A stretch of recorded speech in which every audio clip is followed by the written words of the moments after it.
My mother made very bad choices with the men that she brought into our lives. Sonia put us after any man that she was with at the time. For instance, locking herself in her bedroom with him and ignoring us. Our mother was dating plenty of men, and I would say that her love life was like a revolving door, but that would imply that only one man was coming in at a time, and that's a lie. Take a look at this picture. In this picture, you're like 18? Yeah. And you're 13, 14? Yes. Here? Yes. Okay.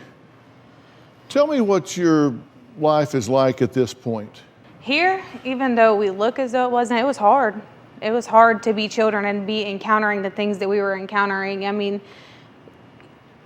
the things that we had, we didn't have because of Sonia. We had them because Dustin went out of his way. And I don't know if you can tell, but in that picture of Dustin, he was in his work uniform. Right. He was always working to make sure that Chance and I had everything that we needed. So what do you remember about your feelings during this time? And I remember just like my day would start out with me getting up, getting Nova and Chance to school, and then I go to school full time, get off at like 5 o'clock, go to work one job, and then get out of that at 7, and then work until midnight, and then come home and do homework.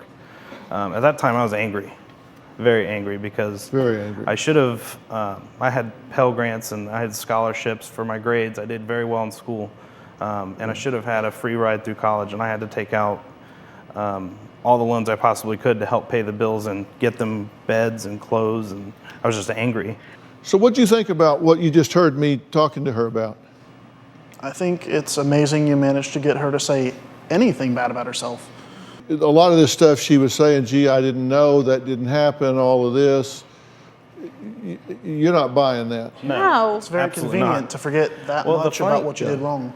The funny thing is that she always told us she didn't know because of the brain tumor, and now that we know that there's no brain tumor, really hard to figure out what's the truth. Well, you know, I have a way of trying to keep people contained, and when she started going through all of this, well, I don't know, my mind was out here. That's why I said, is there any time you didn't know the difference between right and wrong? She has trouble evading that, right? Yeah. Well, let me tell you what I want you guys to do right now. I want you to just line up right here, because, you know, I've always been real keen on experiential psychology, and so I want her to have some real feedback. Come on out, Sonia, you're right there, come on out. I would like for you to stand right here on this stripe. Yeah. Yes, sir. Okay? Because here's what we're going to do. I want you to say to these three what you want to say to them to have them in your life.